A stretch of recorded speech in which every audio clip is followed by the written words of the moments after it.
Այո, ասում է Նիկոլ Փաշինյանին, լավ քեզ պետք չի որ Զանգեզուրի միջանցք ասենք։ Անունը կներեք ժողովրդական լեզվով ասեմ, անունը քեզ Փեսկեշ։ Կարևորը բովանդակությունն է, իսկ բովանդակությունը ասում է ըստ էության միջանցքային է, ասում է ինչ ուզում եք անունը կոչեք, դա Զանգեզուրի միջանցք է։ Իսկապես ճիշտ է ասում Ալիևը։ Իսկապես ճիշտ է ասում։ Հիմա ես մի քանի բաներ կասեմ ապացուցելու համար։ Նախ Ալիևի պնդումը արել է նաև Դոնալդ Թրամփը, երբ որ օգոստոսի 8-ին հայտարարում էր, որ ձեռք է բերվել պայմանավորվածություն այն մասին, որ 99 տարով այդ Սյունիքի ճանապարհը տրվում է Միացյալ Նահանգների վարձակալությամբ, բա սա միջանցք չի, ինչ է։ Բացառիկ իրավունքներով, երբ որ դու վարձակալության ես տալիս, քո տարածքը երրորդ երկրի, անկախ տանից ով է այդ երրորդ երկիրը, դա արդեն դե ֆակտո քո իրավազորությունն ինքնաշխանությունը տարածքի վրա սահմանափակում է։ Սա մեկ հայտարարություն։ Հայաստանում Միացյալ Նահանգների նախկին դեսպան Էվանսը անդրադառնալով օգոստոսի 8-ի համաձայնություններին նշել է, որ Հայաստան ընկավ բուլդոզերի տակ Վաշինգտոնում։ Այդ ինչի համար է Էվանսը, որը քաջատեղյակ է պայմանավորվածությունների Վաշինգտոնյան, մեր համար խիստ ողբերգական նման եզրահանգման եկել։ Ոնց որ թե Էվանսին դժվար է մեղադրել ադրբեջանամետ լինելու մեջ կամ դժվար է ասել, որ Էվանսի դիրքորոշումները կարող են ազդված լինել Բաքվի տեսակետներից։ Մի քանի օր առաջ օգոստոսի 8-ին, կներեք, հունվարի 8-ին, եթե չեմ սխալվում, Թուրքիայի նախագահ Ֆիդանը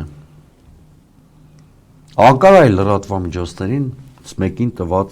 հարցազրույցում, խոսելով Թրամփի մասին, ասել է, որ նա կարևորություն է տալիս Ադրբեջանին և խրախուսում է Հայաստանի խաղաղություն հաստատելու համար։ Գիտեք սա ինչի մասին է։ Թրամփը Սա նրա մասին է, որ բանակցային սուբյեկտը Վաշինգտոնում եղել է Ադրբեջանը, իսկ Հայաստանը օբյեկտի կարգավիճակում է եղել։ Իսկ բան են պայմանավորվել Հայաստանի հաշվին։ Սա այն որ ես այլ ձևակերպումով ձեր եթերում տասնյակ անգամ ասել եմ, որ օգոստոսի 8-ին Վաշինգտոնում տեղի է ունեցել ԱՄՆ-Ադրբեջան համաձայնություն, իսկ Նիկոլ Փաշինյանը դեկորացիայի դեր է կատարել այդ հանդիպմանը։ Հիմա դիվանագիտական բառապաշարով նույն բանը ասում է Հական Ֆիդանը։ Այսինքն մենք ոչ թե բալանսավորված խաղաղության հետ գործ ունենք, այլ համաձայնությունների հիերարխիկ կառուցվածքի հետ, որտեղ Թուրքիան ամերիկյան շահերի օպերատոր է, Ադրբեջանը կարևոր գործընկեր է, սուբյեկտ, իսկ Հայաստանը կատարող օբյեկտ։ Սա էլ Ֆիդանի հայտարարությունը։ Իսկն շատ պարզ Ալիևի հայտարարությունը հիմնավորող, այլ աղբյուրներով հիմնավորող մի քանի բաներ բերեցի։ Ալիևի հարցազրույցի մյուս կարևոր դրվագն այն էր, որ նա խոսում էր միջազգային իրավունքի չգոյության մասին, ասում էր, որ ուժը, հնարավորությունները և դաշնակցային հարաբերություններն են ծնում այն միջավայրը, որով չափելի է որևէ երկրի հզորություն։ Միանգամայն ճիշտ է դարձյալ։ Ու նա ուզում էր հատուկ բոլորին հասկացնել, որ նա Վենեսուելայի դեպքերի իմաստ ու մեսիջը հասկացել է։ Ի տարբերություն Նիկոլ Փաշինյանի, որը Կիրանցի պատիճակը հրաժարվում է նկատել, այսինքն ես պայմանական եմ ասում։ Միայն Նիկոլ Փաշինյանի պես ցնորամիտը կարող է այս իրականության մեջ, մանավանդ Վենեսուելայի դեպքերից հետո, մանավանդ ռուս-ուկրաինական պատերազմից հետո կարծել,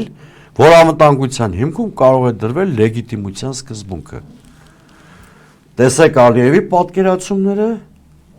տեսեք Փաշինյանի պատկերացումները։ Արդեն դրանց կոնտրաստը ցույց է տալի, որ ինստիտուցիոնալ կայուն խաղաղության մասին խոսելն անիմաստ է, որտեղ կողմերից մեկը խոսում է ուժի դիրքերից, մյուսը ապավինում է ինչ-որ միջազգային իրավունքի, որն այլևս գոյություն չունի։